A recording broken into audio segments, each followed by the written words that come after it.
Good morning, Voyagers. I am the last OMNI, your favorite robot American, and welcome to another session of OMNI Draws, where you and I kick back, relax, and do a little bit of art for my TTRPG setting. Hope you're all doing well today. I'm still getting things off the ground. Got a little waylaid on the way back. Let's just check to see if our face cam is working fine. Hey, look at that. Turned on immediately. Hope everyone's doing well today. We've been on a pretty serious bender regarding working on Legacy First Flight and all the TTRPG stuff I've been doing as of late. So I feel like today is a great moment for us to just sort of do some more art and work on some mechs. I've actually been kind of working on walkers and their elements for the past couple of weeks.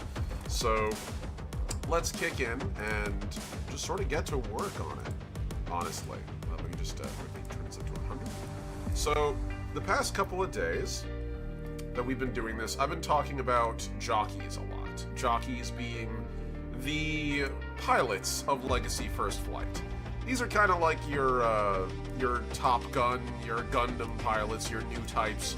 Those folks. They're the ones that get in the robot and kick a lot of ass and make everyone question whether or not the thing we're watching is actually a message about non-violence and avoiding martial conflict between nations, or whether or not it's just, wow, War Machine robots are really freaking cool. That's their whole thing.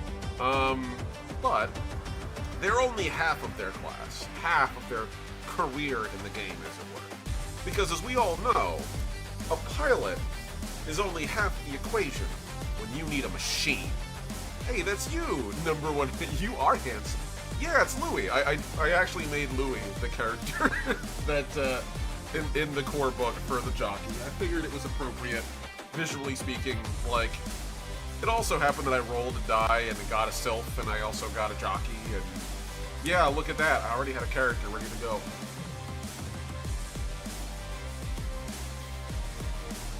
Make sure you're drinking, folks. It's important, especially after you hike what is effectively, I think today was 5 miles, reducing the audio. How's that? A little better? Music's a little bit loud. Hopefully that's a teeny bit better. Just audio checking. This is why we're doing this. It wouldn't be a live stream if there wasn't a little bit of technical difficulty. But hopefully this will be enough. Alright, well, I'll turn it down a little more and just assume. Okay, so, anyhow, much thanking you. Cheers. So then, the actual pilot's only half of the equation. The other half is the mighty fighting robots and super slick aerospace craft that they pilot. Now today we're focusing on the first half of that equation. We'll be focusing on the actual aerospace craft next session. That'll be next week, same time, same place. And, oh, by the way, I almost forgot. Since we do have someone in the chat from them, let's take a moment to thank our patrons. So, let me thank the incredible Ampersand D20 Productions, who's currently in the chat right now, for being one of my amazing Patreon supporters, along with the incredible Atlas, the amazing Souls Rolls, the spectacular Necronomulus at Tier 2, and my amazing Tier 3 members. I have Mossy the Mighty and Heinrich the Heroic at my Tier 3 level. These are the folks who make what we do on YouTube possible, and I'm not really making any money off of YouTube. I'm not even actually an affiliate on YouTube yet. We're an incredibly small channel.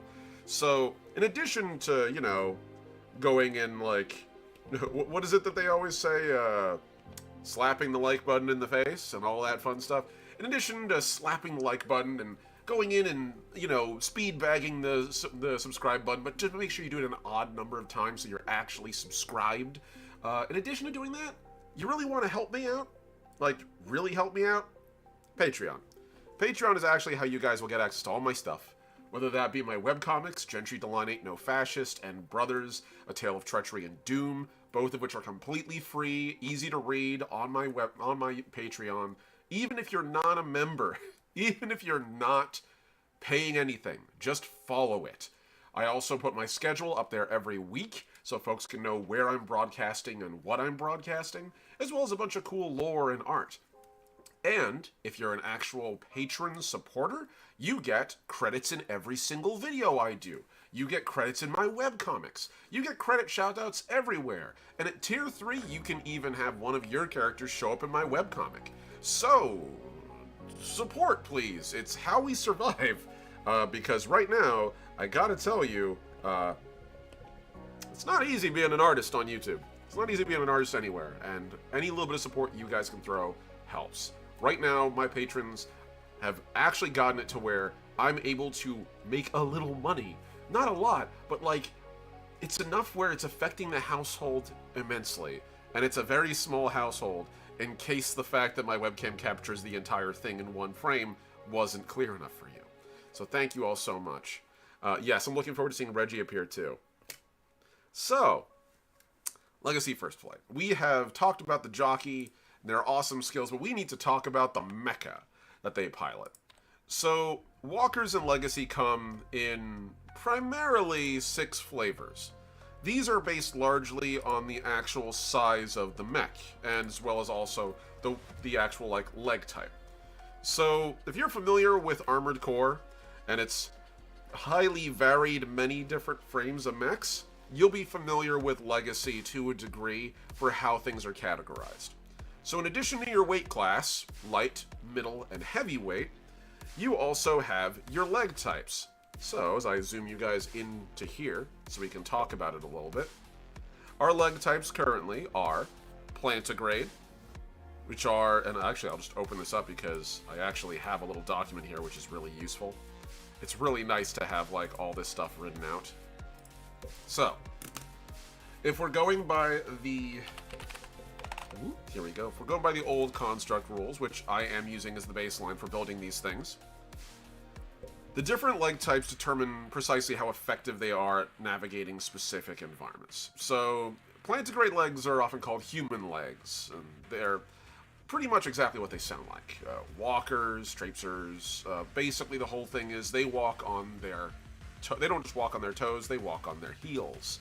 This gives them a surprisingly long-lived ability to roll and walk around. They can actually maintain a lot of energy. It's a pretty balanced frame of movement for a vertical machine like a walker. So they're pretty good at doing a lot of stuff. They're not the fastest, and they're not the strongest. They don't carry the most weight, but they do pretty damn well, all things considered. I love when I have my window open and I'm working, and then someone steps right outside my window and starts smoking. Just wanna... Anyway, please, buddy, drive away. Anyway. So plantigrade legs are particularly effective at, like, namely, they're pretty much human legs. They're a good blend of stability, speed, and durability, if we're gonna be honest. So let's track down one example of them at the moment, which I have as the Construct Armory right here, would actually be the Vassal. Let's pop on over to our canvas again so you guys can see what I'm talking about. So the Vassal here, sometimes it's get a little confused from the angle of the webcam. The Vassal here is actually a pretty standard plantigrade walker. It's humanoid-ish, it stands on its heels. It's a pretty versatile platform, and it sits roughly in like the middleweight approaching heavyweight area, where it's pretty quick at doing its job. It's very adaptable. It's good stuff. The next type that we're dealing with would be digitigrade legs. Now, digitigrade legs are often called raptors, or roos, or frog's legs, and they possess 2 legs, each with a ball joint hips and hinged knees with kneecaps, just like ours. The big difference is that unlike plantigrade legs, they stand on their toes. So much like a kangaroo, they literally have a lot of bounce, a lot of force. They can generate an insane amount of vertical and forward momentum. The trade-off is they also are often less stable. And so as a result, they tend to sort of get bounded around a little more. I would say if there's actually a leg type that sits in what we would consider like the middle scale of what's practical, what's not, I'd actually say that like probably digitigrade legs are a really good like middle ground. Digitigrade and the plantigrade legs kind of do a good job of sitting in the middle of what your options are. A nice compromise between speed and stability, power and agility, and adaptability. So our next leg type is hexapodal legs. So hexapods are pretty much built around the idea of being stable. What's more stable than 2 legs? 3 legs. What's more stable than 3 legs? 4 legs. What's better than 4 legs? 6 legs, baby. Hexagons are the bestagons. And that's also one of the most stable structures in nature. So by using 6 limbs, it allows you to maintain vertical stability even in really difficult terrain. The real big trade-off is while they have greater stability, greater capacity to carry things, and just generally speaking, they're less shiftable, you run into the bigger issue of them being slower. Hexapod legs aren't as fast as digitigrade or even plantigrade legs can be. They're not slow, truly, but they're steady, plodding. They are a purposeful movement as a result. So the next thing we'll go with is the sturdiest of leg types, and those would be tread legs. Tread legs are exactly what they sound like. They, as opposed to having a more like classical leg structure, they can be literally just a drivetrain with a series of treads attached to them, like many tanks. But also they are oftentimes like an actual set of legs, but the lower limbs terminate in in an actual drive that ends with treads. These things are the heaviest of all leg types. They're insanely durable, really rugged. Unlike a lot of other leg types which have these really complex joints and mechanisms where if they fail it might require taking weight off the leg to work on them at all, and then in fact it might require powering down the mech to do those repairs. Not the same with tread legs. They're heavy, but they're rugged. You can actually run those things into the ground, and they will keep you pretty much mobile no matter what, regardless of the terrain, nearly regardless of the damage. The trick, however, is that while they are heavy, and they'd allow you to carry the heaviest weapons of the most stable platform in the game, and arguably in the setting, as far as mechs go, you do run into the issue of that has a significant, problem in regards to, the actual weight involved.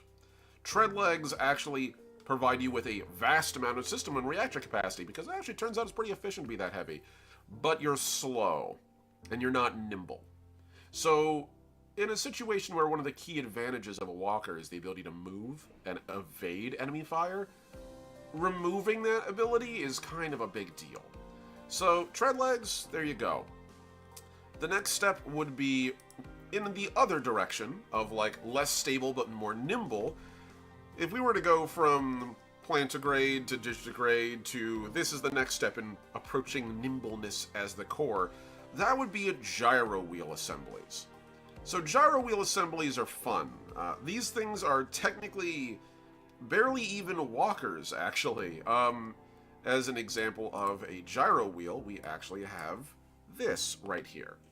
This is a Reliac, the Reliac 23, which is a cliquish designed mech, a cliquish designed walker. This is actually pretty much the perfect example of a gyro wheel assembly.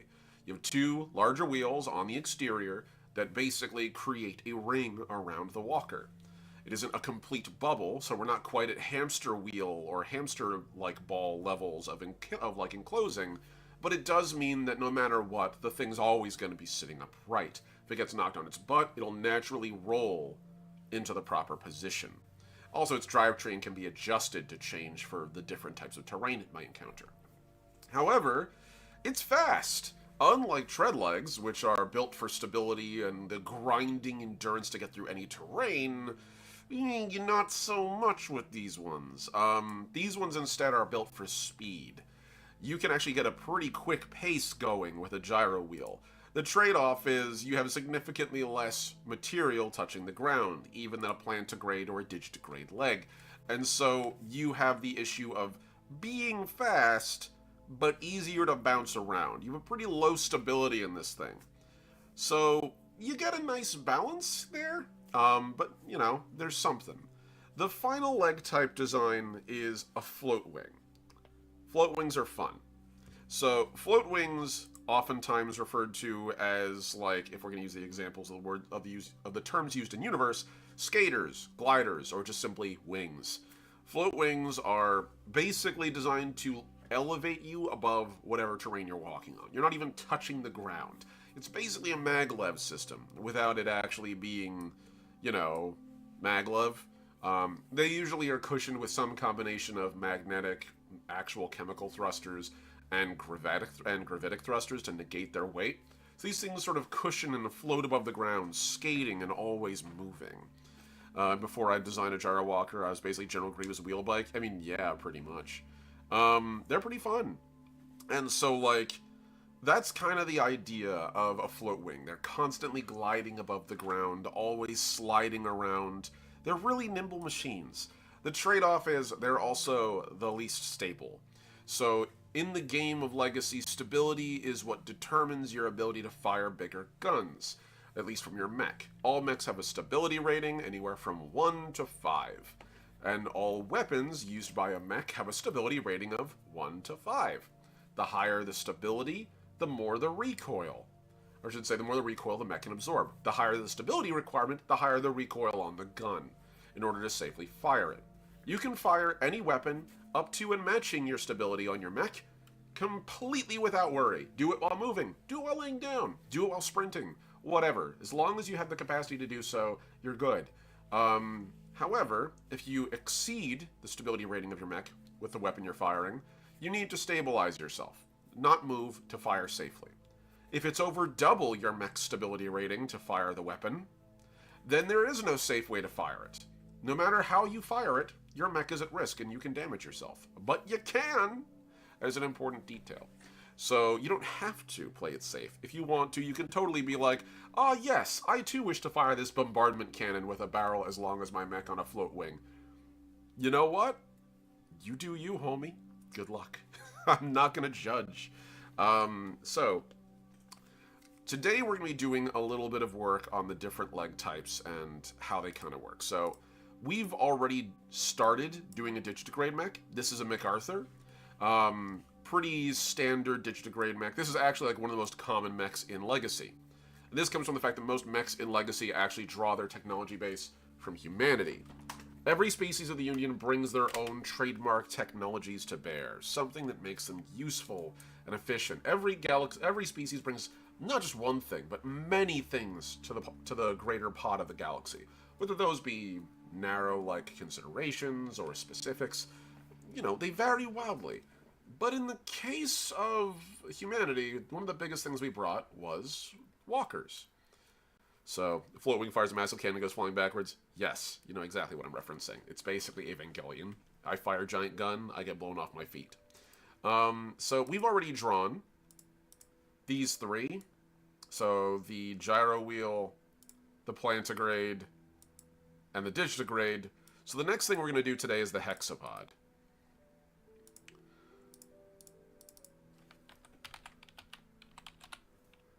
Here we go. Ooh, that's all capitalized, and I do not know why. There we go. And as far as the mech we're going to use, I'm thinking today we're probably going to be using the mech that's actually available in the actual catalog of the book. So, to pull this in again to you guys to talk a little bit about how these things work in the actual game, when you become a jockey, you actually choose what mech you want to pilot. You basically have to pay for it, like all other equipment, and it costs an insane amount of money. So you will need to, at the start of the campaign, go into debt. Good news, debt in Legacy is a lot easier than debt in real life, and it's managed by the Interstellar banking system, which is not for profit. So you're not going to be up to your gills with interest. Instead, the way it works is it simply skims money off of any time that you make any income until you pay it back. Depending on how much debt you have, it might skim more off of your income. So if you are at a low stand, if you're like at a good standing where you haven't accrued much debt and you're pretty much like, you're not 2 debts deep, then it'll be only a small amount, roughly about a quarter of your income. You'll continue to get your income garnished until you pay it off. If you take 2 debts out at the same time, 2 credit lines out at the same time, then that means that you're now at a strained credit status, and you will have up to half of your income garnished to pay off your debt. Namely, your first debt, then your second. You can always pay more into it to remove it, but it allows you to get a fair bit of extra money and get the campaign started, because otherwise you really can't afford it. The question that's sort of related, but for mechs of a higher class than walkers? Absolutely. I'm always happy to answer those. So yeah, long and short of it is that you have these, and I'm going to open the canvas again so you guys can see what I'm dealing with. So, as far as the, I think this one that we're going to be doing today is actually the, not the Atlas, the Sojourner. That's what this is. This is the WF-RW7 Sojourner Walker Chassis. Is the name of the mech we're dealing with today. But yeah, that's pretty much like how that sort of works. You take out a loan, you build your mech, and in order to build your mech, you choose a chassis. Your chassis comes with a specific set of base stats that you can work off of, and then you go from there. I actually feel like this is one of those moments where I can actually open up and show you guys what I'm talking about over here. So I go over to the campaign, go over to the book publishing, and we're going to open up a character sheet so you guys can see what we're talking about. Let's see. This is going to be under character sheets, construct record sheets. This is the full color version, is what we're going for. Well, bam. So yeah, this is what a mech character sheet would look like, at least out of the gate anyhow. So, you buy your mech. When you buy your mech, it'll have a list of what all of these attributes are, what all your properties are, and what your reactor's value is, and system integrity, and all that. You fill all that out, and then you choose what systems you can install on it based on the amount of modularity on your mech. So your mech will have a modularity of anywhere from 2 to 6 for walkers. In some cases you can get higher, but it's rare. So you choose what systems you slap on there, and as you take damage, you will hit certain levels, known as system damage or system integrity, as you hit different brackets. So in this case, you have moderate, significant, and critical. This is when you're reduced to 3/4 damage, half damage, or 1/4 remaining health on your mech. At each of those levels, you roll a d6, and you look at your current installed systems and see what system fails. And that's pretty much how the system works. It's pretty straightforward. So, pardon me, sinuses all sorts of all over the place. It's starting to become spring, and I think the trees are starting to realize it a little bit. We're getting towards the end of winter. Anyway, let me check about the chat and see what's going on. So, with avatars, the operator enters a desensitization chamber to allow their mind to interface with the mech to operate in their bodies, maintain while operating. Question is, can an avatar maintain the body indefinitely as long as the reactor, etc. keeps working? Yeah, pretty much. Like, there are setups for people who need to pilot for longer periods of time. Technically, a pilot can slide into the cockpit seat of an avatar, which is a very specific type of walker. Let's take a moment to frame what avatars are before I get into that. I think that's actually a fair thing to bring up. So, avatars. If we are to take the scale of the game and show off, like, how big things are compared to other things, the first reference that I'll usually make is, like, how large something is compared to a walker. So if I open this bad boy up, I do not know why it is being difficult. Oh, here we go. I think I see why.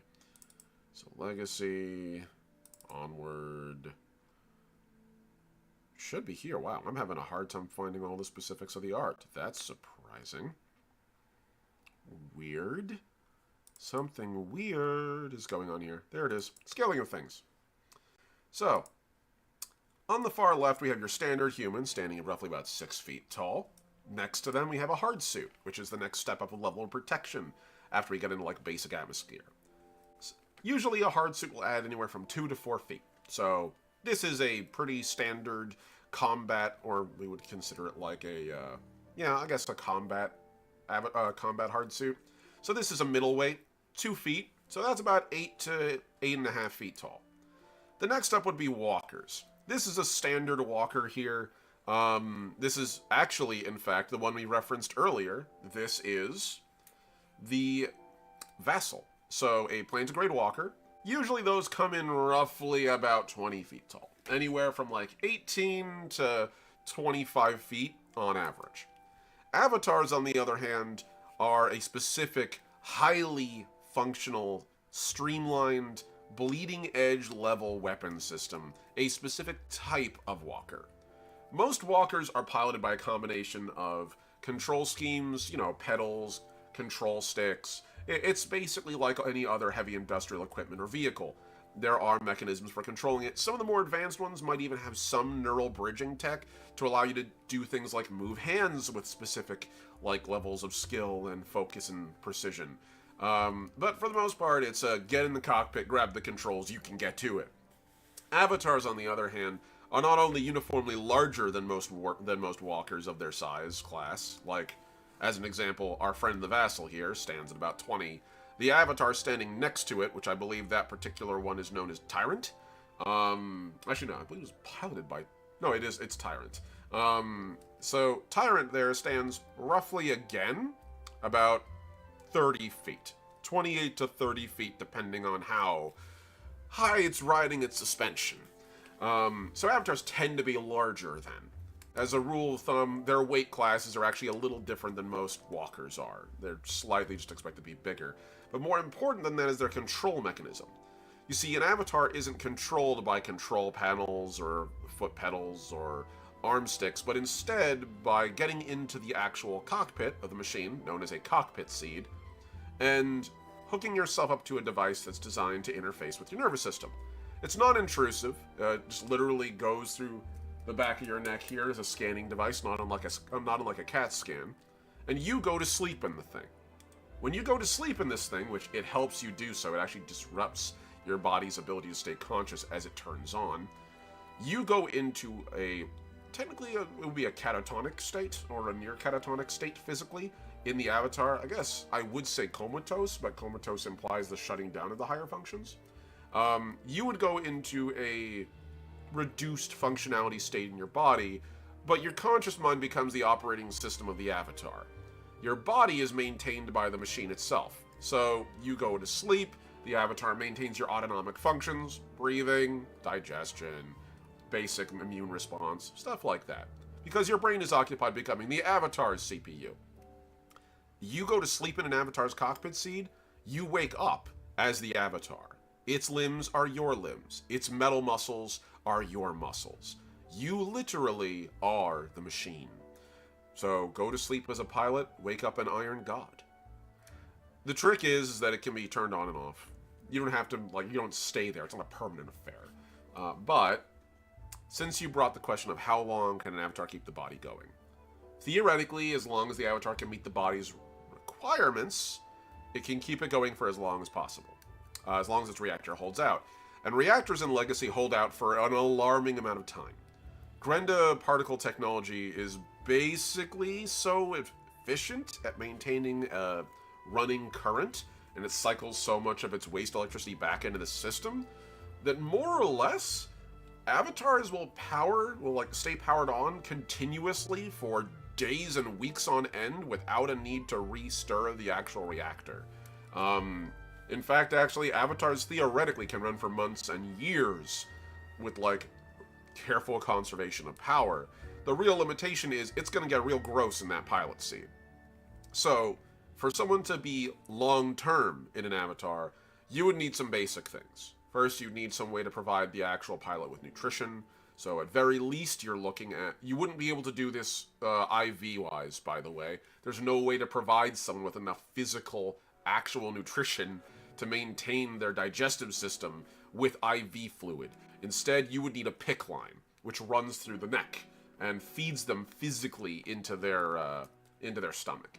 So either you could run it down their throats or actually effectively trach them. Same thing would have to go for their ability to breathe. You would need to have an air cycling system, which all avatars have, but you need to make it significantly more robust, or it will get pretty stale in there. You'll probably need a catheter.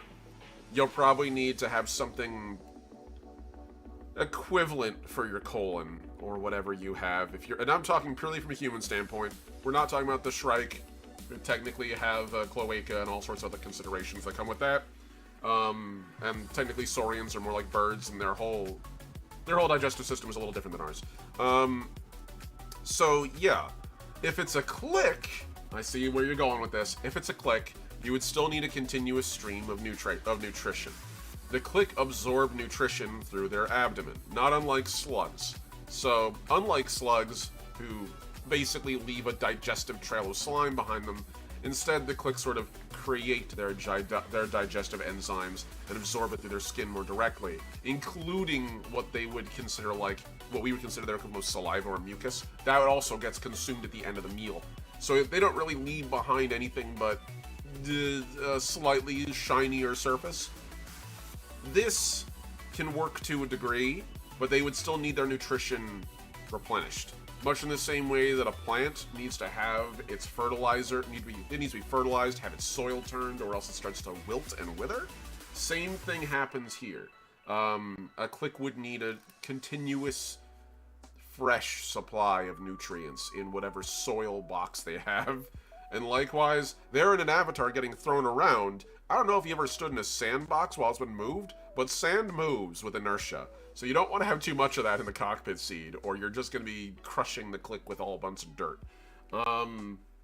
Likewise, they would still need things such as, like, in this particular instance, hydration. So they would at very least need an IV line.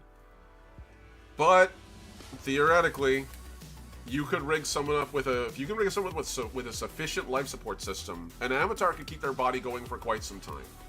You would still suffer issues, though. It's the equivalent of being bedridden, with a lot of support. So, like, there will probably be muscle wasting for extended periods of time. You would likely have issues with, like, digestion when you come back.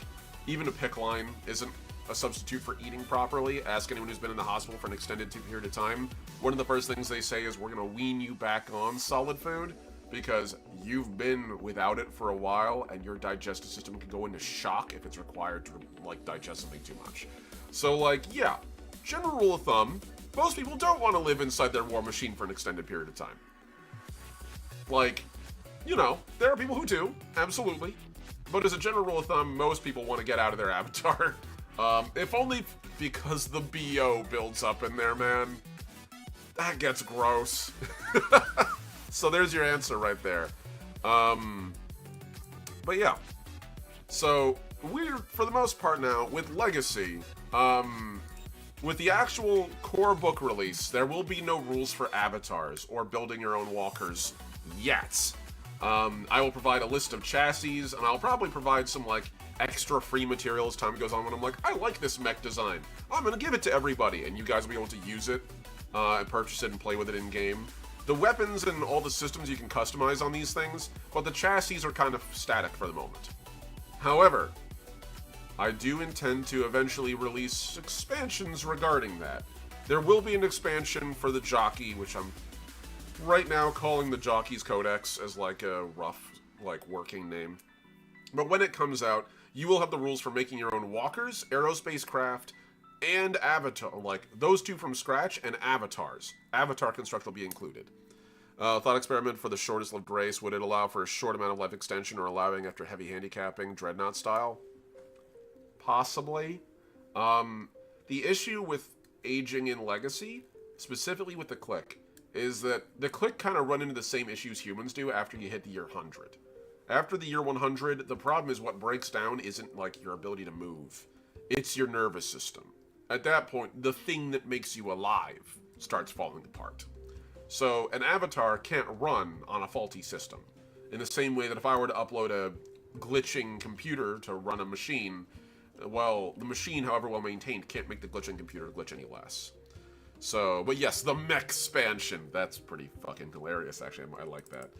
So let's see. So let's do this art. We've been chatting a bit, and I haven't done that. So, crawler. So this particular one is actually a Sylvan tech base for what we're about to draw here. So let's start with our doodle. I'm gonna just duplicate this and call this the Sojourner.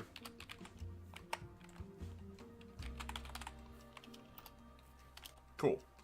And I'm going to reduce the opacity of the MacArthur. And now we can just get on this bad boy and get to work, baby!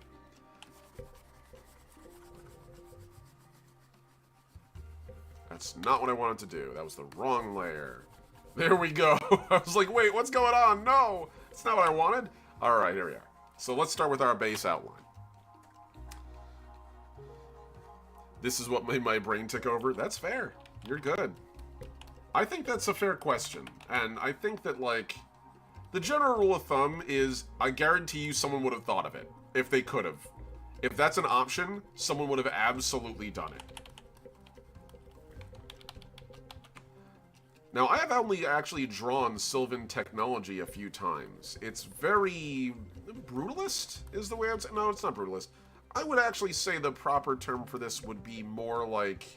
It's not brutalist because it's actually pretty... or it's not super ornate, but it's functional. I think Victorian, like, level Steam tech is a great comparison for them. Not because they are actually at a Victorian level of technology, that'd be kind of ludicrous, but instead because they were uplifted. Or I should say, really I shouldn't say uplifted. They joined the galactic community where certain elements of their technology were at a Victorian level. So, like all species, technology doesn't always evolve evenly in every field. Humans, as an example, have developed vast leaps in medicine, computation, robotics. But there are some things we're still just figuring out to this day. There's aspects of neuroscience that just completely elude us. There's aspects of basic health that completely elude us. We haven't really delved nearly as much into, like, medicine and the physical sciences in regards to animals. And likewise, also, there's certain parts of physics that just... I mean, as a physicist, we're still finding a base theory of everything for a good reason. This is one of the few doodles I drew a long time ago. This is, like, really a long time ago. How long ago was this? 2020. It's been 6 years, and I drew this in, like, a couple of minutes. This is a Sylvan... I guess the proper term for this would be, like, caravan. So the Sylph actually move from place to place on their homeworld to stay ahead of these massive, destructive earthquakes. That literally, the upheaval is what they call it, where it literally overturns the earth, and it causes all sorts of structural damage to the area. But it happens in cycles, and the clique and most of the things on the planet have adapted as such for it.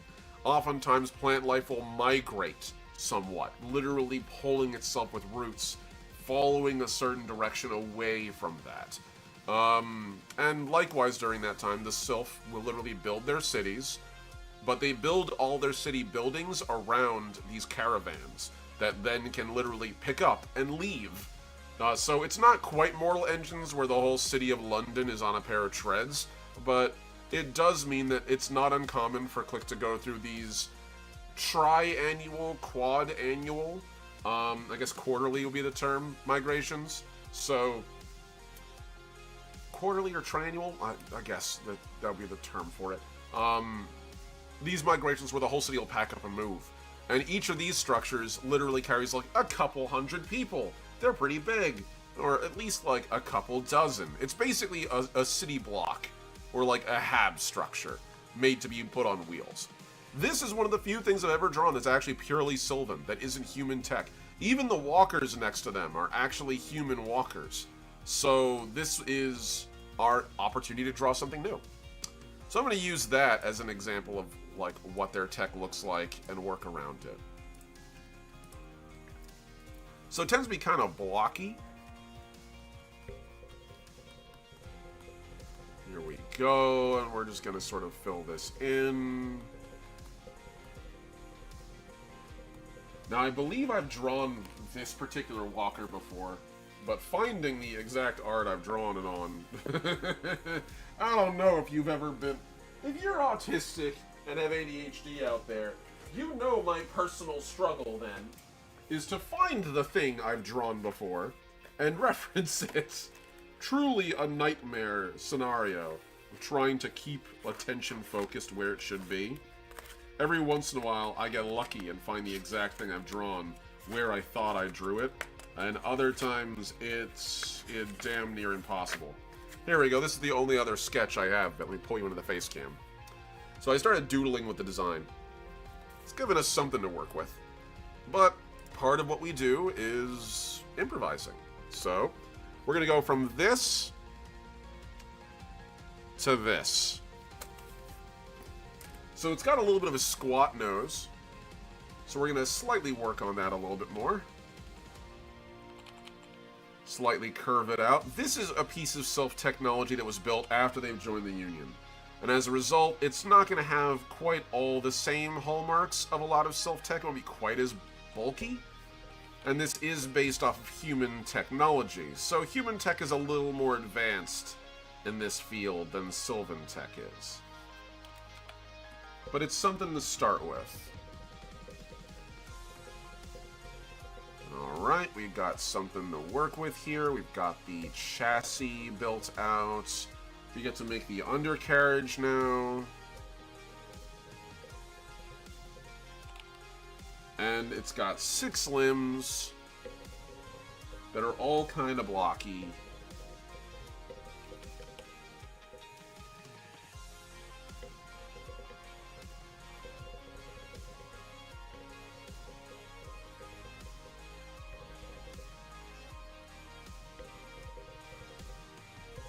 Gonna slightly angle this a little better.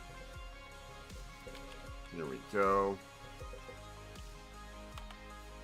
And we're gonna slightly move it away here. So we gotta make the legs a little longer. Okay, cool. And then we've got these. Awesome. So it's got these blocky joints here that sort of go outwards a little more.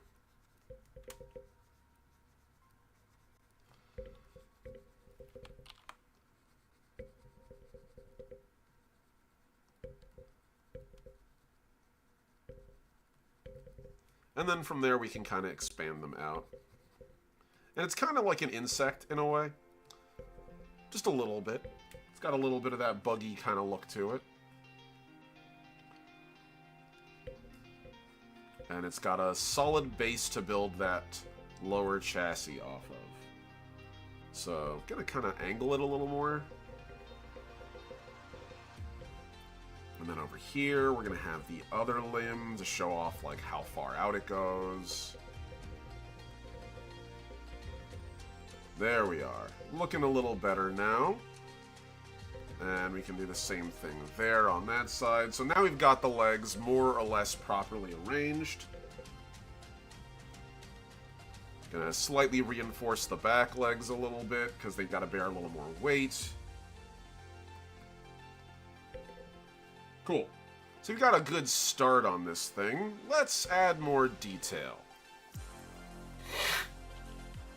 I'm going to start by adding on this at a nice 45%. So we have to have our 2 primary arm joins. So that's where that goes.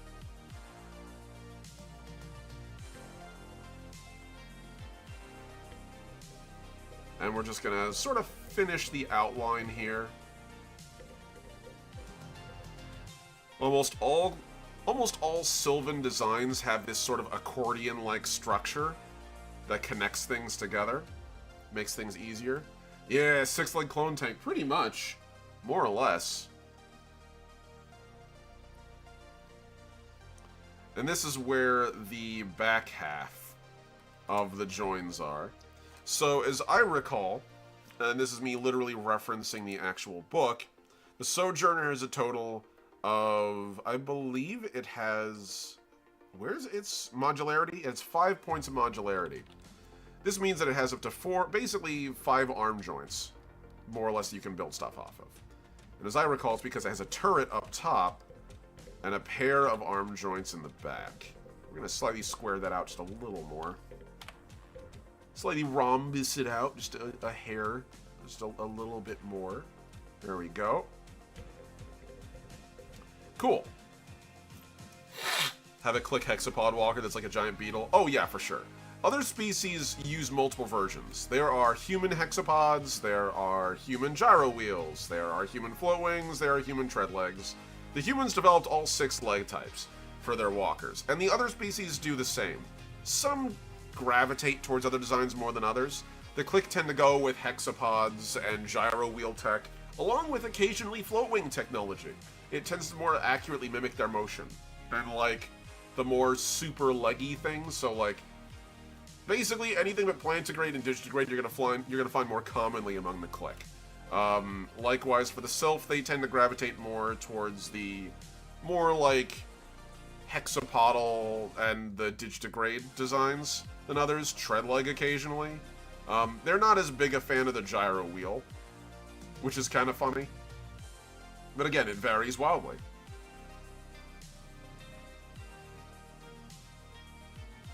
Now we have our leg armor coming up.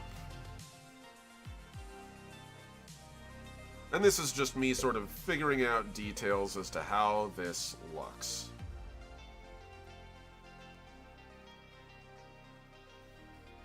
Let me pull this forward. We got the little, like, joint there. And this is just me adding little details here to sort of just figure out the way things are going to actually appear.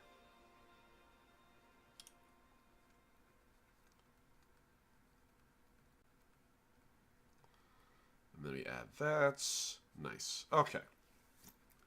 So it's looking pretty good. At least you always know with a person thinking clickishly with me around. Yeah, exactly. It always is nice to have. Honestly, a lot of the stuff that I develop for the different species tends to be very much inspired by the folks who play them first. So I've had click players before, but I am always informed by the new folks that take over the roles. Plus, I always try to think like them anyway, right? They're not human, so it's important that I think they get a fair bit of representation in my setting. And then we do the same thing here. They have this really heavy, like, wheel thing there. Here we got the thick leg armor from the front. Kind of comes out a little bit more. And then we sort of have this coming out. Nice. Okay, so we're starting to get a little bit more of the shapes that we need. There we go. Now we're getting there. Now we're cooking with gas.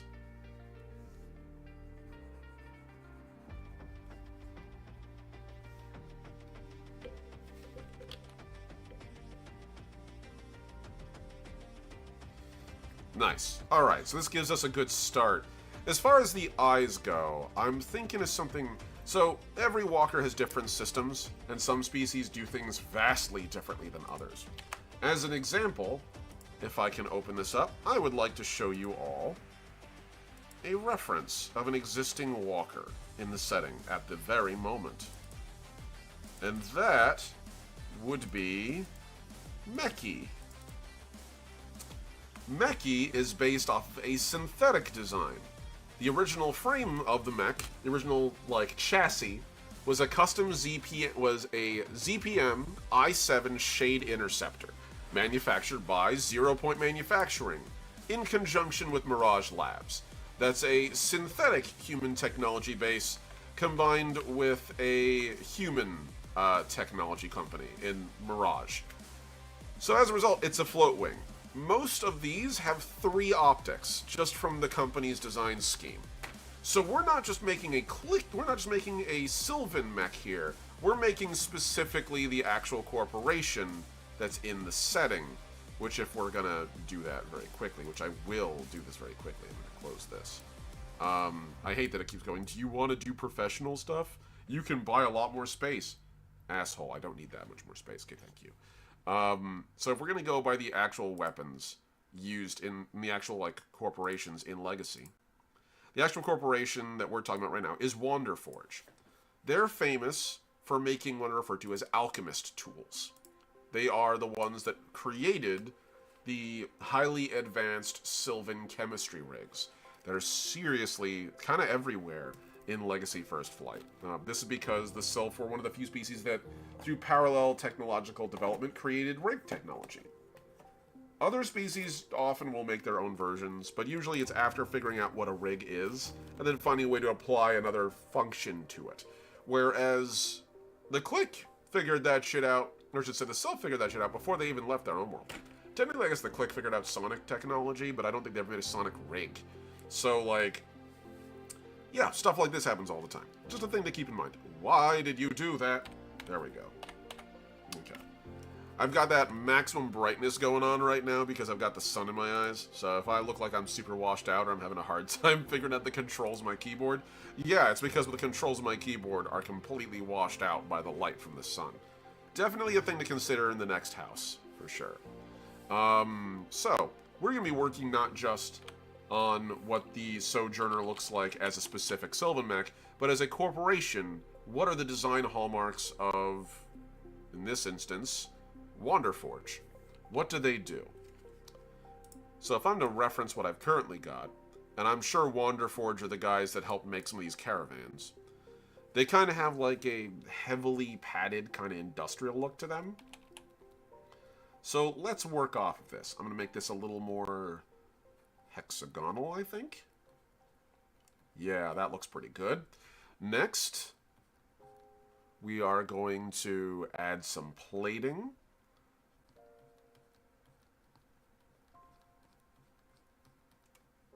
And we're going to slightly, like, angle this a little more. So the cockpit's going to kind of mirror the shape of the device, of the machine. We're going to put this at 25%, so we can properly capture the angles here. It's going to be slightly brighter because it's slightly, like, at an angle. It's not quite as sharp an angle as the front. 45 on this. Again, at the top where the actual armor is. And then we're going to choose what weapons and technology we're going to put on this thing. Usually whenever I build a chassis, I sort of assume what the standard loadout would be. Like, what's the way this thing is usually equipped, and why does it work the way it does? And it's usually a good, like, design inspiration to think, because much like in the real world, when a company makes a product, they often have an idea as to how it's supposed to function. And then consumers will get their hands on it and kind of do their own thing with it. Figure out how it works for them best. Ask anyone who's ever owned an old car or an old computer. Yeah, the manufacturer has recommendations, and yeah, they have an idea of how their product is going to be used, but oftentimes folks will, like, design it and redesign it a couple times. But initially the company has their ideas to, like, oh, this is what its use is going to be. And that's kind of where I get the idea of, like, what's the base loadout going to look like on this thing? So let's start with some very simple, like, elements here. Okay, cool. So we've got this. I think as far as, like, what mechs or what weapons we're going to use, we're probably going to give this thing a pair of, like, arms towards the front. Or possibly not even give it arms. Let's decide what weapons we want to give this bad boy. Because we already gave, like, you can see the MacArthur in the background. Also, I need to change this. Sojourner. You can see the MacArthur in the background, actually, has already been equipped as a baseline with a missile pod on its left arm, and on its right arm, what would be referred to as a field gun, which is basically the Walker equivalent of having, like, a rifle. Chemthrower and cannon is actually a great suggestion, because the Sylph are known for their chemthrowers, so that only makes sense. So I like the idea of that. So we can have two chemthrowers in the front, and it can have, like, let's go with missile pods on the back. I kind of like the idea of missile pods or, ooh, dart swarms. Dart launchers. I feel like a dart nest is a good idea, and then we can have a scanner on the top. So that feels like a pretty good gauge as to what we're going to work on here. So then next we're going to have the actual cameras installed in a minute, and I'm just going to start adding color here. We're going to start actually blending stuff together. I'm going to start cleaning this design up a little bit. Just a little bit. Everyone always forgets about darts, but darts never forget about anybody. They're very cool. For those of you who don't know what a dart thrower is, which is probably a lot of you, darts in Legacy are not just like traditional weapons. They are automated drones, not unlike a lot of the drones we see in our day-to-day. But where most of our drones are maybe like deployed one-on-one, a dart swarm is maneuvered en masse. An entire dart swarm, a school of darts, is a singular machine. And so you deploy like a good 30, 40 of these little whirring things, and they become their own bee's nest that you can command and send about. So they're pretty cool. But I love the idea of the chem throwers. I'm definitely keeping that. We are definitely keeping that. So yeah, we can go with the central chassis here, which itself does not move very much. And again, this has to be designed by the Sylph to operate in Sylvan conditions. And the best way to do that is to kind of just work with what we got. So we're just going to get in there. Their worlds are heavily forested. So this thing is primarily used as not just like a fighting vehicle, but also just like doing basic like recon, doing work in the jungle. Being a hexapod would serve it well because it would be pretty well suited to operating in highly volatile areas that most other machines wouldn't do well in. Which is kind of why walkers are so ubiquitous across the frontier. They kind of can do what wheeled or specialized vehicles require a lot of engineering to achieve. Walkers can be adapted to pretty much any environment with very... like, it takes a little bit of time, but it's a lot more adaptable than, say, like a wheeled vehicle or an aerospace craft. Which a lot of people don't really think about, but if you don't know the density of the air you're in, the rotors for your helicopter, or the propellers for your plane, or the engine for your aerospace craft might not work in that atmosphere. That's a lot to consider when you're designing an engine. Our engines on Earth look the way they do because we have a very specific atmosphere with a very particular chemical composition that can be compressed and explode at certain densities. If you're in a world that has none of that, you're shit out of luck. And so... walkers, on the other hand, are pretty adaptable. They will walk on just about any terrain you give them, as long as they are engineered well enough and are given a little bit of technical support. You do need to like do things like consider gravity and such, but like it's a lot easier to rejigger a walker, which tends to have a very high like engineering threshold for things like gravity tolerance, than like let's figure out what the atmospheric composition is. That's why most aerospace craft are called aerospace craft. They need to have their own internal systems for fueling and propulsion. They can't often rely on purely the atmosphere around them. They're basically all rockets, more or less. We're also going to get in here and clean this off a little bit. Cool. And now we're starting to get into the meat of the way this thing is going to look.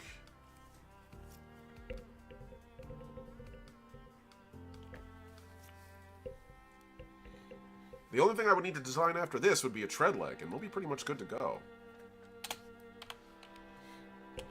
Alright. So, let's get our armor plating going here.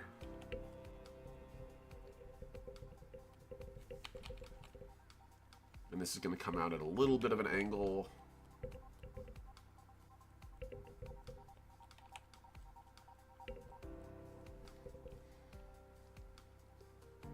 There we are. Pretty well adapted, I dare say, so far. Let's get in there, clean that edge up a little more. We can get onto this other part here and just sort of erase this.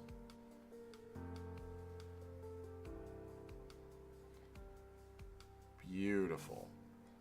And we'll do the same thing here. I often like designing things while we're live on stream, just because it lets you guys see what my thought process is, and also hopefully encourage you guys to do a little art of your own. I genuinely, truly, in my heart of hearts, believe everyone can draw. Truly, I do. Will everyone draw well? No, not always. That takes practice and dedication, but that isn't the only thing that people should draw for. Drawing as a product is very limiting, because honestly, at the end of the day, you might not be drawing something that's interesting to everybody. That's okay. Not everything needs to be marketable and sold. Some stuff can just be for you. Get out there, draw your own shit, have fun with it. And if someone says, oh, it doesn't look good, tell them it wasn't supposed to. It's supposed to look good for me. You're supposed to enjoy it. If someone is the sort of person out there who acts like, oh, it's not marketable, they're the kind of idiot that I am telling you you should ignore. If everything you ever draw ever is purely marketable, the world will be a miserable mess. We don't need that. Fuck slop farms. Fuck the AI fuck the AIs these companies are using. We don't need things to be digestible. You can make something that's just for you. And even if no one else in the world wants it, it doesn't matter. It exists for you. Have fun with it. Be an artiste. Be dolphin artiste. If I ever edit these into like an actual like more traditional video, I will absolutely put the dolphin artiste here. You know the meme. You know exactly the meme I'm talking about. I am artiste. I am dolphin.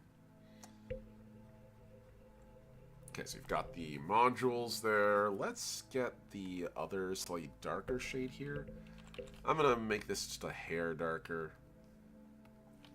There we go. This will be the interior of this thing. There we go. Beautiful. And by putting this there, that's giving me a nice stable color. Gonna go into this, put this like a 25%.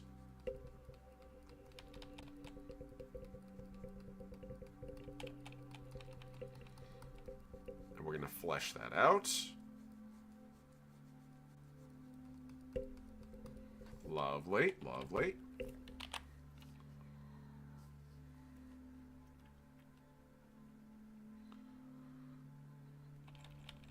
And I tend to stick with like specific motifs that occur whenever I'm designing something. So I'm like, okay, the armor on this is going to have like repeating geometric shapes. So hexagons and pentagons are going to be repeating throughout this design wherever I can put them. It just sort of makes the design look a little neater, a little more intentional.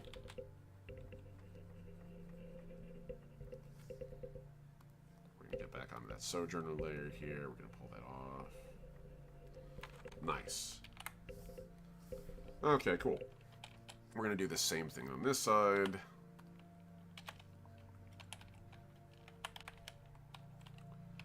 There we go.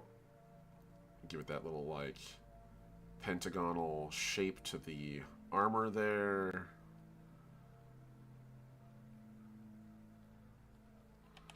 And then we can sort of fill that in. And I can now use this to add shadows where they need to be.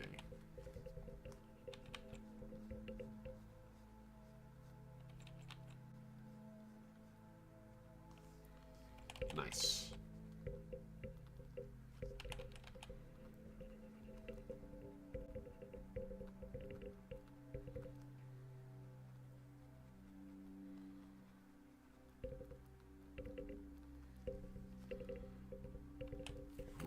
Hold on. A little too far there. Got a little into the guts of it. There we go. We can sort of fix that.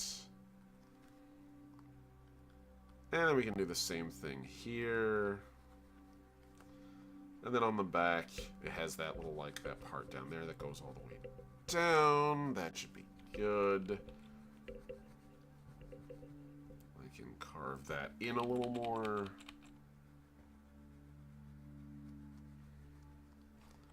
And I can get back onto that Sojourner layer here. And beautiful. It's amazing what you can achieve with a little bit of effort.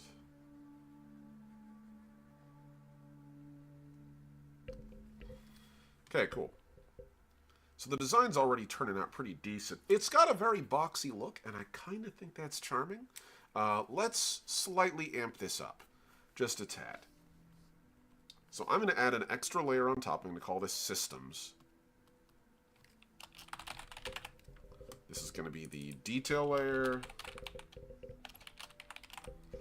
And this is going to be the box layer. I guess it's just be like on the shapes, shaping, sculpting. Block layer. There we go. That's the word. Lost the word there. The older I get, the more I empathize with Ultron in that moment where he's like, what do we call them? Humans?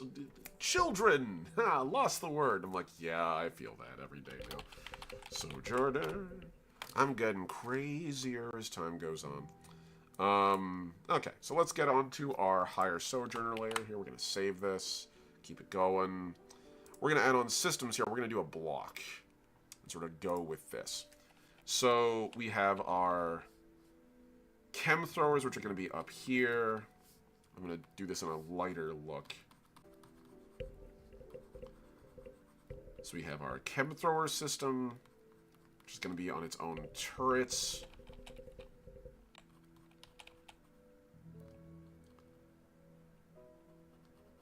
Here we go. We can do that. That looks good. We're going to add some swarm launchers here. So this is actually, now I get to figure out which corporation they're working with to develop the technology. So the guns on it are going to be Wanderforge. So they're going to be, again, same guys that made the pilgrimage craft. Like, a very specific aesthetic will be invoked by this. Lots of bumpers, lots of shockproof plating, and the windows in the cockpit and that kind of thing are going to be really pretty. Like, a little bit ornate, kind of like someone hand-carved it. But in regards to the weapons, I feel like if we're going by darts, I'm trying to think of the species that the species that Sylph like the most.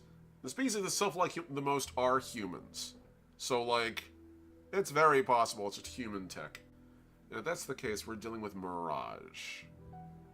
Let's go with Mirage. So Mirage have a very specific aesthetic for their weaponry. It's very angular and sleek. So it'll actually stand pretty well with the, He'll stand pretty well with the rest of the design here. So I'm going to go over here. I'm going to create a swarm nest. And we're going to just sort of put that there.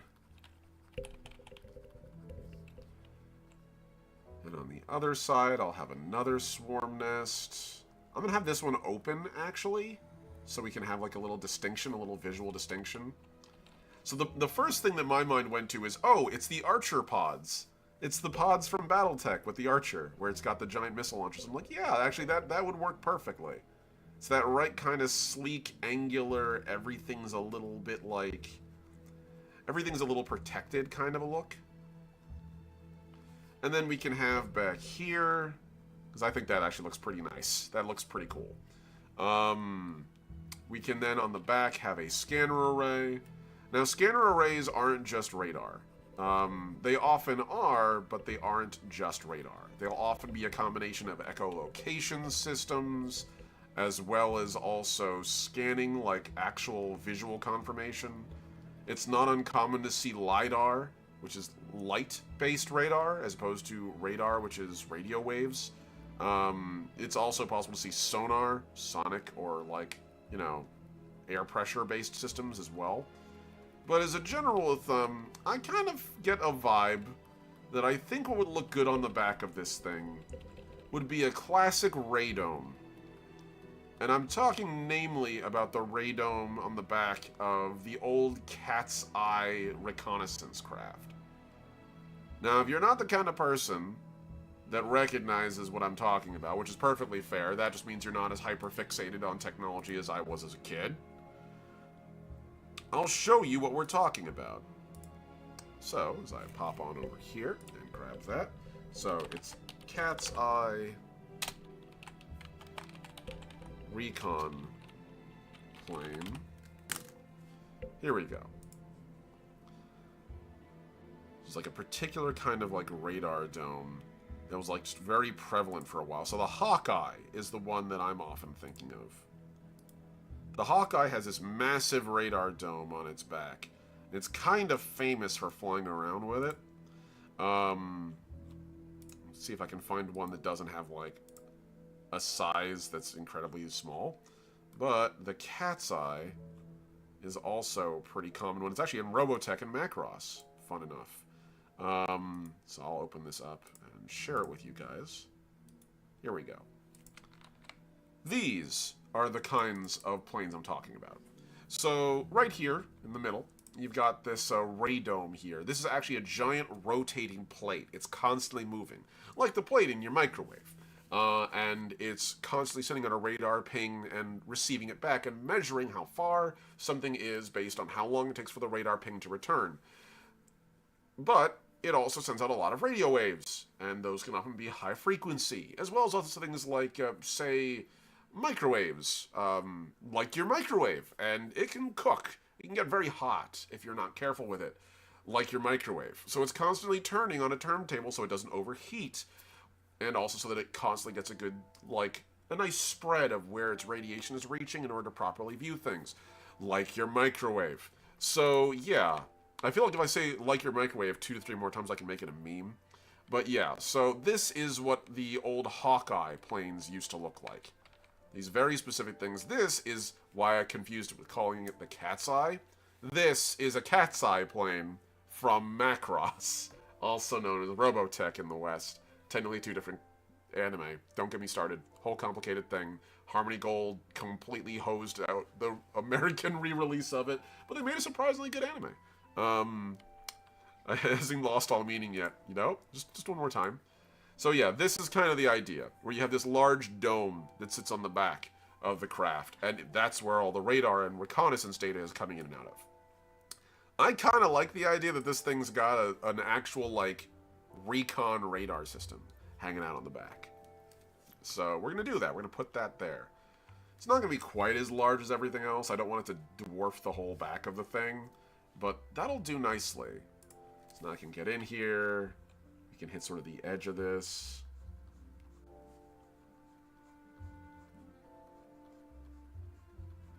I'm just going to do a nice, long, sloping curve from one side to the other.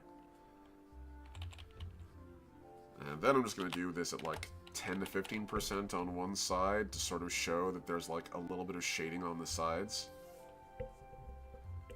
where the light isn't quite reaching. There we go. And then we can go hit this bad boy with like a nice... I want to do like a stripe, a single stripe down its back, so that it kind of is like indicative of like, oh yeah, it does rotate. Huh, ain't that cool? I won't say the word again. I won't. I've said it enough times. Even I'm satisfied with it now.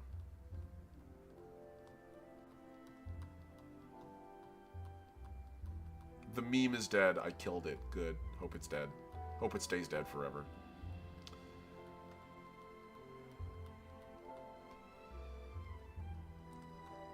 And there we go.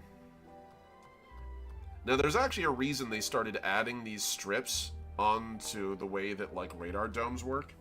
Onto, like, actual radar designs. And it's very simple, really. It's to tell if the disc is turning. You see, the problem you run into with a giant, shiny object that looks pretty much uniform on all sides is that when it's rotating slowly, at a distance, it's almost impossible to tell if it is rotating. So, you know, if you want to, like, visually confirm that the technology is working, in case there's, like, some sort of tech failure, well, your best way to do that is to make a part of it dark, and namely make it slightly asymmetrical. So you can tell immediately, oh, this isn't working. Oh, this needs to be repaired. This needs to be brought in for servicing, because it's not working. In the same way that, like, sometimes you'll have a fan blade that's a different color than the rest of the fan blades, just so that you can, again, tell at the speed that it's going, that, like, oh, it's properly cycling, that it doesn't have an issue. Same thing. Here we go. And we're just going to take this and slightly bring it out. And I'll just sort of get in there and pull that down. That'll come in onto that angle. And beautiful. Look at that. Ain't that a lovely little box? And now we're just going to put a little bit of... Put a little thing on the side. Usually I'll have like some kind of scanners or something. Again, a swarm is designed to communicate as a network, so it needs its own little radio network system, its own little like communication tool. And it's basically an actual computer. It's literally the processing unit for the swarm, so it actually does need ventilation, or it can overheat and burn up, and you don't want that. That would suck. Much like your computer, it requires cooling. And not everyone can afford to do the liquid cooling, so, you know, you'd work with what you got. And I'm now going to take this, and we're going to start Adding some detail onto this. A little shine to sort of capture one angle of it. I'll be releasing more art of these mechs as time goes on. This sort of gives you an idea of what we're working with here. I think that that brightness works well. Let's swap over to a darker shade here. Beautiful.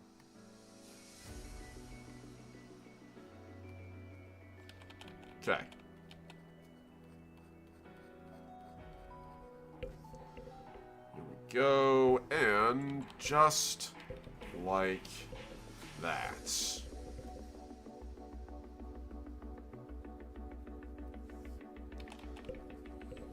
This is how you avoid using outlines, by the way. You use shadow and proportionate light to determine where objects are. And you can go back over it later with shadow and light as you need.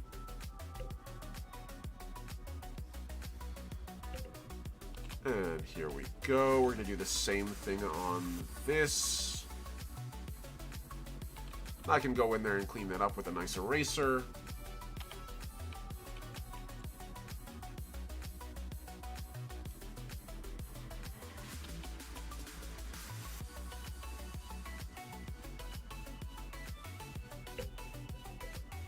Beautiful. We can get under there now and get the real darker layer where where light just isn't reaching it at all.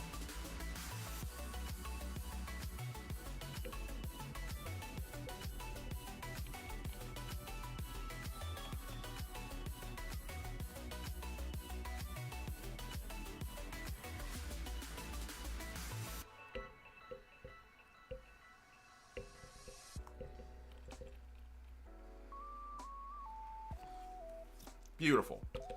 Swap this around again. I'm going to slightly correct the angle on this. Should be flat, not curvy back there. Beautiful. Nice.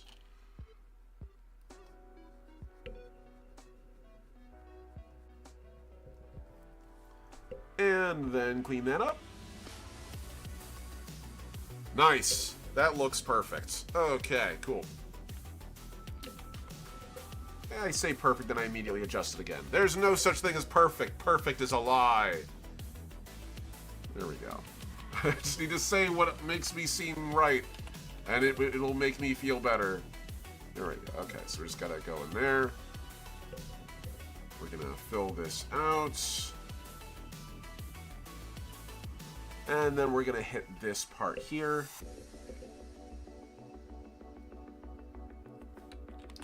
Cool. And then we can sort of fill the interior of it.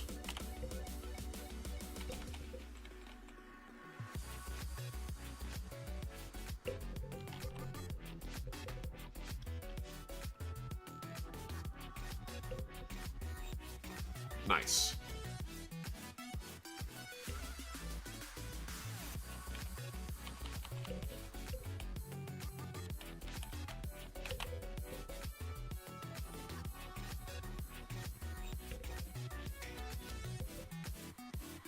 And add a little bit of darkness to the darkest part of that. Cool. We're going to get in here. I'm going to just make that completely dark right out of the gate. We're going to go for the blackest black possible.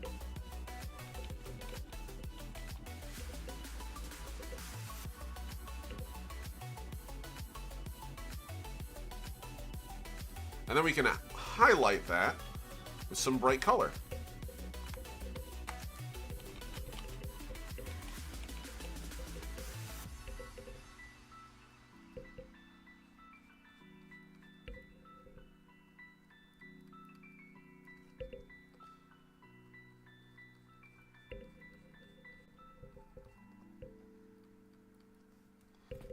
And then I'm gonna just hit the outline of this, make this a little translucent. Let's put some lights in there to represent the actual glow of the sensors. Some weird angles. Let's put this at like 10%. And kind of like the domes inside of, like, a major store. It's like a major... Usually, like, the biggest ones would probably be the big box stores. You'll sort of see, like, oh yeah, there's something going on in there, and I can't quite make it out. Yeah, that's just the nature of how those domes sort of work. They're made to hide the interior mechanics. Also, often because they don't often really contain security cameras. It's security show. So they're like, oh, if no one can see inside it to see if it's actually a real camera, it's as effective as an actual camera. Which, 50-50 on that one, baby. But you know what? Whatever makes them feel like they're confident they can maintain their control over the economy. You know, I'm not going to... I will judge. I'll judge immensely, but I also don't want them to succeed. So, yeah. Being really judgy today. I'm getting out of that soapbox a lot. I think it's because for the first time in a while, you guys are getting Omni without being tired. This is me fully free-spirited.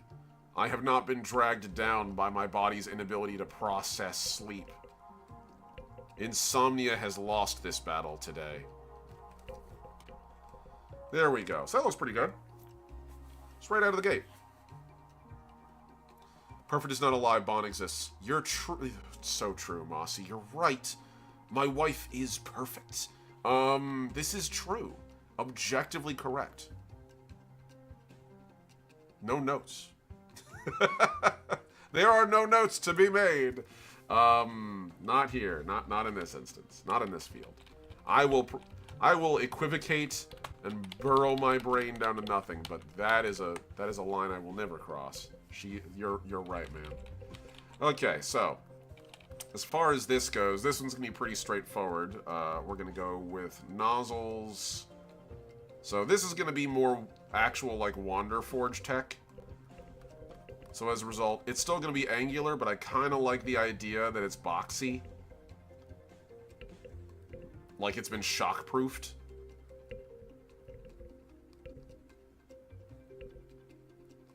Because it probably has been. They're like, oh yeah, what happens if it falls and it breaks? This flask containing all these incredibly caustic and potentially dangerous corrosive chemicals. Ah, don't worry. We put it in a really sturdy box.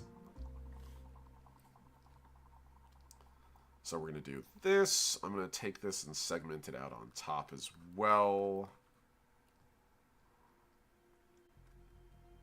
And then on the interior of it, I'm actually going to have the launcher itself. There we go. We'll do the same thing on the other side.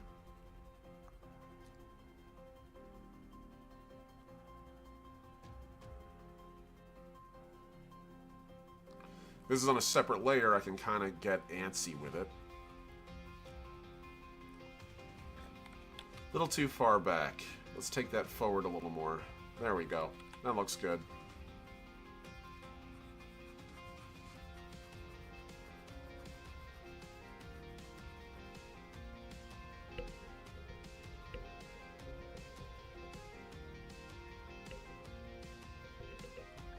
Cool. So let's hit this thing with the proper colors at the right level. Even I think your wife is perfect. Damn right. She really is amazing. I have a pretty great life, guys. I'm not gonna lie. I might not have money, which is fine. Money sucks. And I might not have, like, stability. I would like a little stability. I'll be real. That actually would be kind of sick. But, like, I have the best wife in the world. I have an amazing family. I have you guys. It's a pretty great thing. It's worth fighting for. And that's really the trick. If anyone out there is like, what happens when you get everything you want? Do you leave the struggle? No, you fight for everyone else to get what you have. Because that's what everyone else deserves. Everyone deserves a good fucking life. And when you secure yours, do everything you can to help everyone else secure theirs.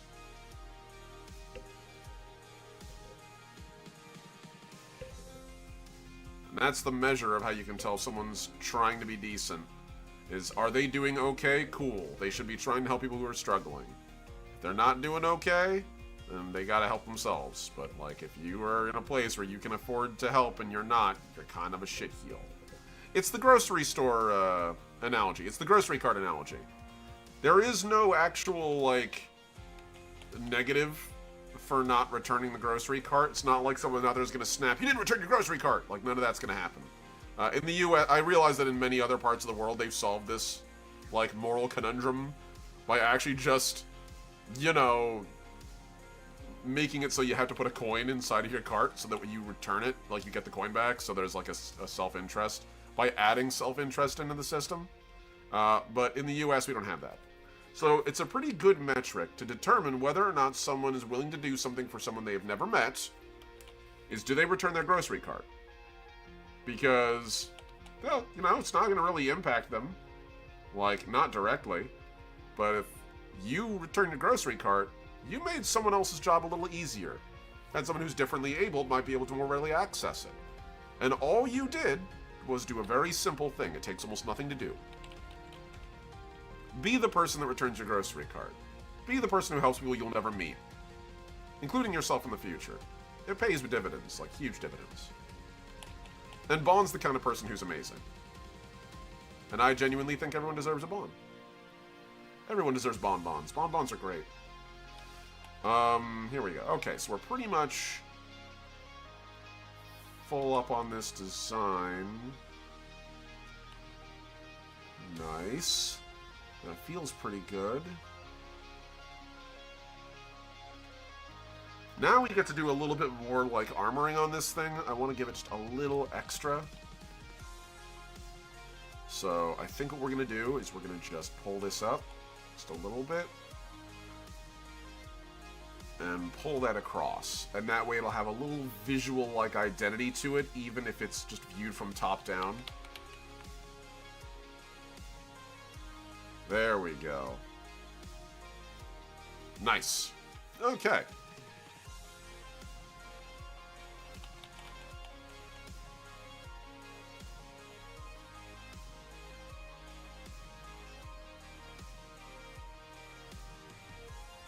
Let's get on the edge of this now. Let's get on our detail layer.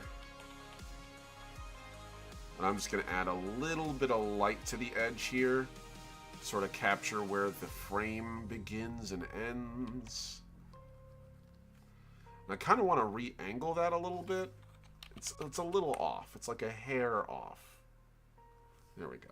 Will it matter at all? Not really. The average person's not going to look that close. But I notice it, and I'll be disappointed. Because I have that lovely combo of autism, ADHD that makes me have to be a perfectionist. It's a double-edged sword. Gotta tell you. Everyone goes, "Wow, things look really clean." And you're like, "Yeah, you should have seen how miserable it was. How miserable I was when it wasn't." Ah! Such a thing.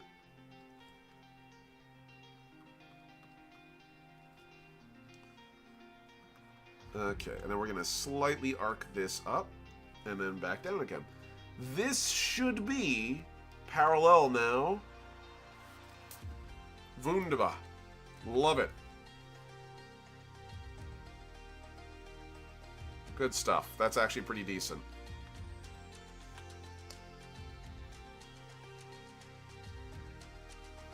Oh, I love that. I love it when a plan comes together, don't you?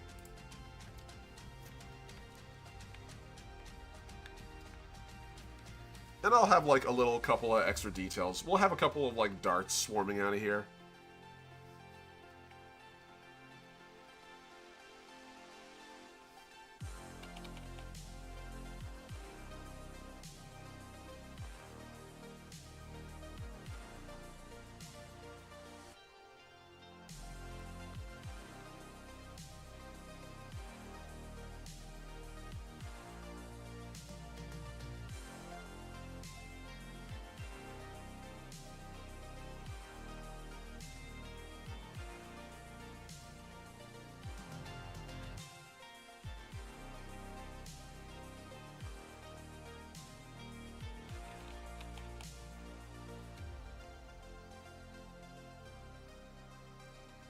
Okay, cool. So you have a little dart swarm coming out. And I can sort of clean those up with an eraser just to make my life a little easier. Now these things are literally just little tungsten or little tungsten darts maneuvered by magnetic or gravatic engines that just sort of make people's lives miserable, you know? I just want to go about my day and not get hit with a 30-pound metal dart moving at 90 miles an hour. But, you know, that wasn't how your day was going to go. And so I got darted, and it feels bad, man. No poison, no munitions, just really hard, really heavy, really fast, and really nimble. Good luck dodging them. They're horrifying.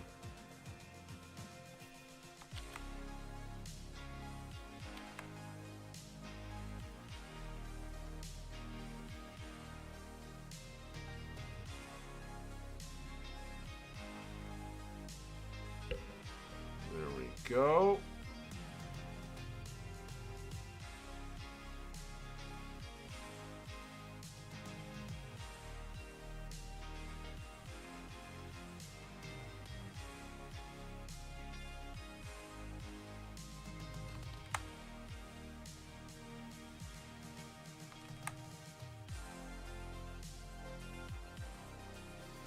There we go. And so yeah, each of those bays opens up and just dumps a bunch of darts out and, you know, ventilates somebody. Feels bad, but that's the point. It is a weapon system after all. We're gonna put this at 45. Then we're gonna raise this turret up a little bit.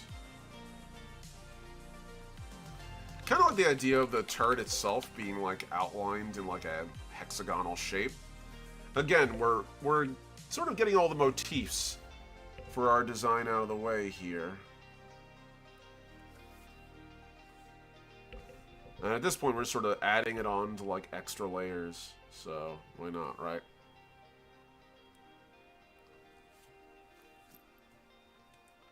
And then get to that detail layer under there. I'm just going to add this. I'm going to turn the systems layer off for a second so I can see what it's going to look like without it. Cool.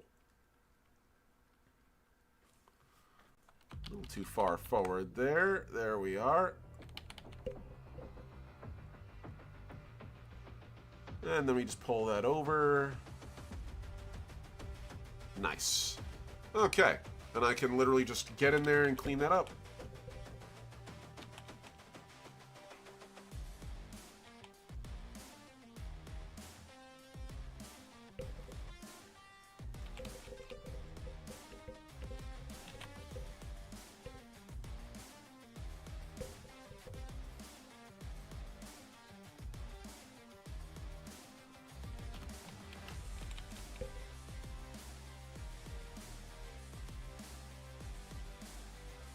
Yeah, just one of those little fun fables of when you're doing design.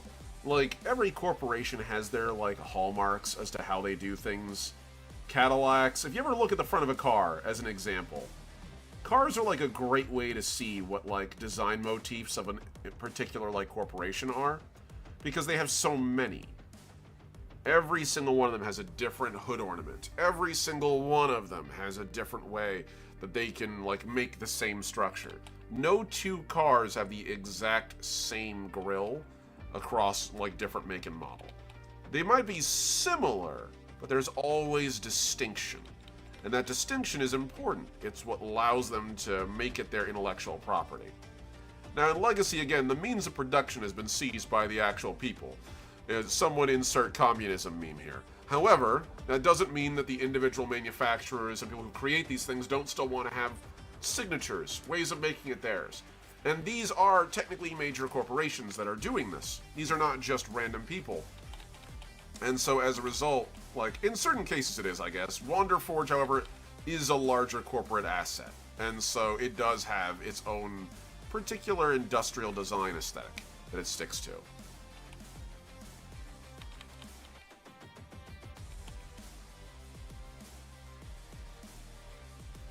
We're going to do the same thing here. Just going to pick out this turret.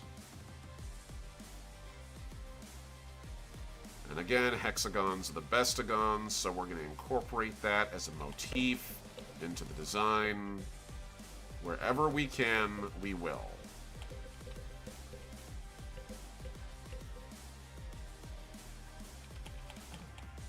Here we go. I'm going to also, like, add little details, like, as an example. These little ridges. We're probably not even going to see them under most circumstances. But it's a nice little detail. It's a touch, right? It's a little touch. Someone who actually gives a damn is going to be like, oh, hey, look at that. That's cool. Yeah, it is, isn't it? I did it. I put it there. Isn't it neat? Don't you think that's cool? Wouldn't you like to give me money? I'm kidding. But, like, I'm also not entirely kidding. I don't mind money. Again, my patrons are very supportive in that respect, and I appreciate them. They make me able to survive. They help me and Bond thrive. My perfect wife, as we mentioned before. So, like, yeah. Now we're just going to take this here, and we're just going to do the same thing. We're going to add the same ridges to this.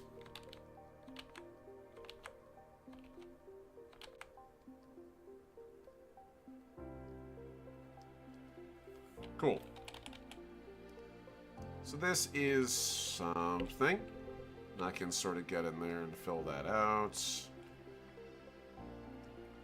Beautiful. And now I can get on this, and I'm just going to have this in a darken. So darken means it doesn't override the existing colors that are there. I think it's a 25, not 100.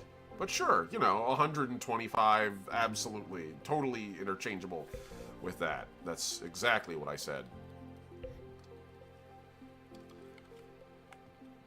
So we're getting some pretty good work done here. We have 5 minutes left in our stream. So let's finish the detail here where we can, where it's going to be relevant. So first off, I want to get in on this layer here, 75%. Oh, it's on darken. Aha. Nope, we want it on normal. There we go. I was like, wait, this is way too dark for that. Yeah, because it's on darken. It's on black. It's not going to get any darker than this. Okay, and by doing this little motif here, again, this sort of helps us denote the way things look. And this is another one of those foibles of design that I'm going to put in. Where like, oh yeah, they just sort of have like this specific way the cockpit always sits. It always has this kind of like entry plug sort of aesthetic to it. It's almost got a little bit of like race car in its DNA.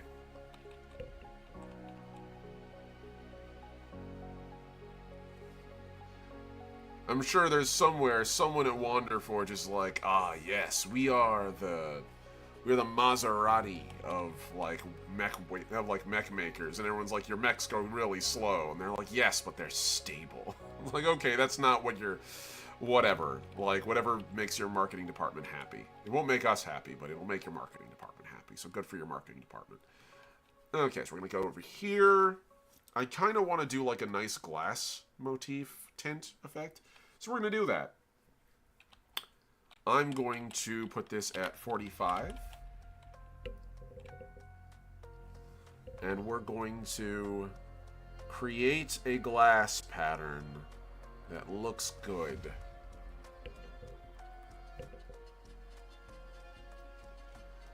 And I think that is going to involve getting all the way down here,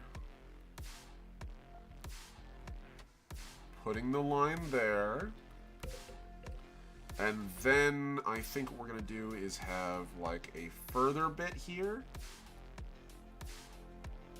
And again, we're keeping that hexagons of the bestagons patterning that we've been working on this whole time. And by doing this, it gives it a little bit of a TIE Fighter-esque sort of look to it.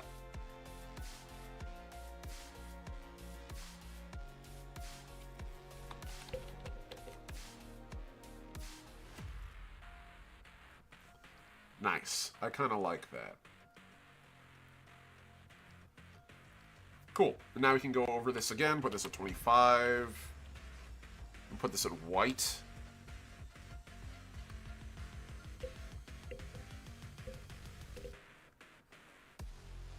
Yeah, 10% is fine.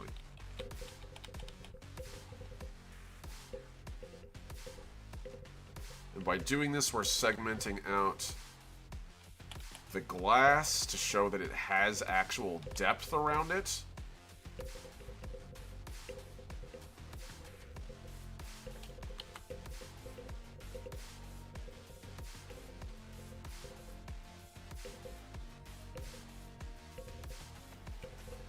And then we can go back over it in certain areas to show where it's brightest by which way it's facing. Nice. Little details like this go a long way to making something look good. It's kind of like why all Spartan helmets in Halo look nice, because they've got that like reflective paneling that's facing one particular way. And it just adds a texture quality to glass that doesn't normally exist. It's not normally present. It's the motocross helmet energy that you want, right?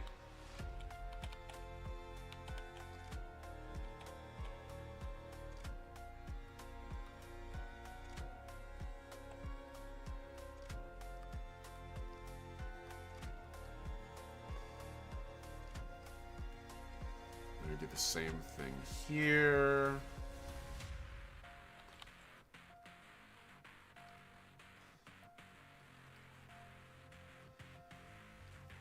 And then we do the same thing here.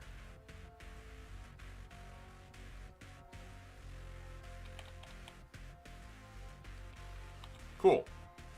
I can get in here, and we'll get the dividing line, 75%.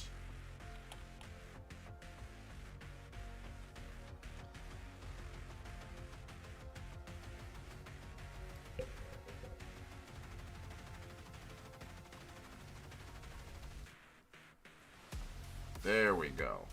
And now we got that nice dividing line that goes through it. Get a couple of vents.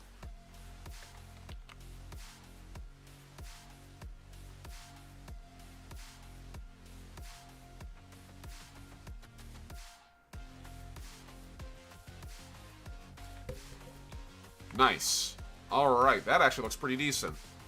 So we've got ourselves a pretty solid walker here by design, at least in rough concept stage. I'm not going to go forever more. I'm just going to get a couple more details here where we can sort of allude to the shape of it more than actually finishing it. Because this just needs to be like a very basic kind of design here. I do want to add a little more on the top though, just a little bit more. So we're going to go in here and add this armored segmentation here.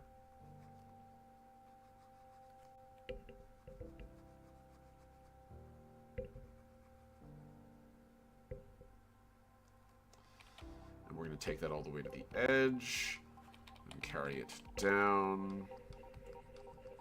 And in doing so, this will tie it to the one other thing I've drawn from Wanderforge, which is their caravans, which are pretty ubiquitous among the Sylph.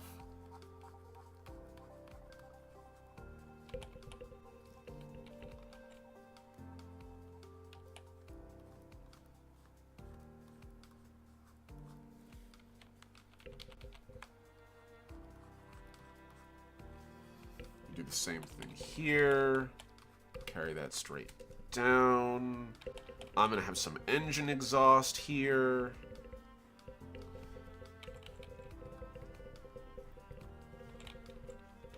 Have where the sort of the chassis has its outer skin. That goes all the way out to the edge. This comes down. And we're just going to sort of pull this in. Darken it out a little bit. Cool. Let's get the join here. Because there actually is a join that connects these two. It's an accordion. It needs a guide. So let's extend this side.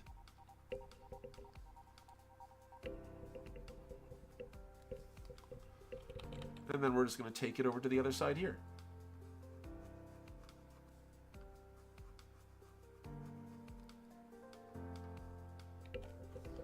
Beautiful. We'll do the same thing over here. Take that down a little more. Nice. By slightly angling these, it gives them a little bit of texture that didn't exist before. We can hit this now with a slightly brighter brush.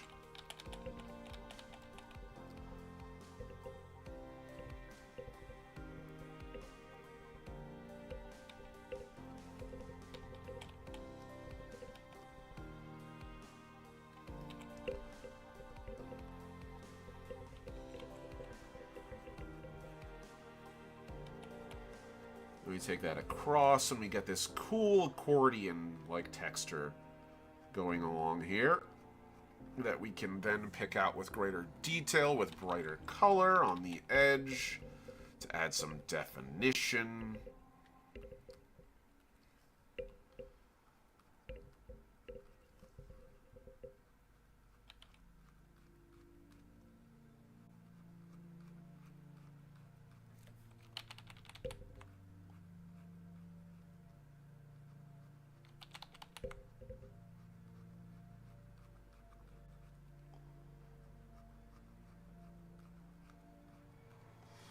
There we go. That feels like a pretty great walker right out of the gate, guys. I'm really pleased with how this is turning out. We're going to just beat back this edge here. It's a little too bright, a little too vibrant, and a little too wide. Kind of gives it a cartoony vibe.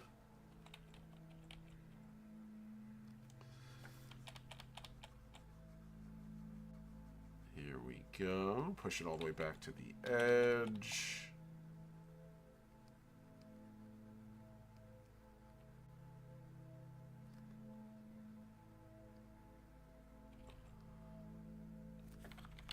We'll do the same thing here.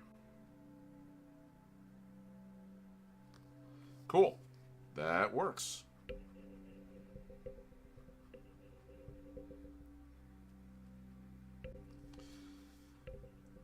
And then we just do that here at the bottom to make it a little clearer. Nice.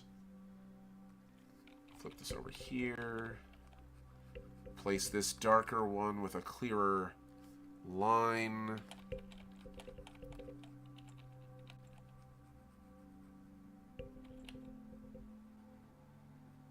Nice. Okay. And we can slap the systems on. And that's pretty good. I think that's where we're going to end for the stream today. So, we got ourselves a hexapod walker chassis. And this is one of 6 different varieties of mechs. This is the, I guess, 4th variety of it. The second heaviest of the leg types that a walker can use.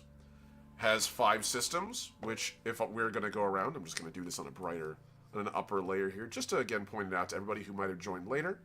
So our systems right here, weapons are being outlined in red. So we have 2 drone systems here. These drone systems on these sides are actually known as... Ooh, hold on. Oh, my brain's doing that thing where it's like, oh no, I gotta do a perfect circle. Why me?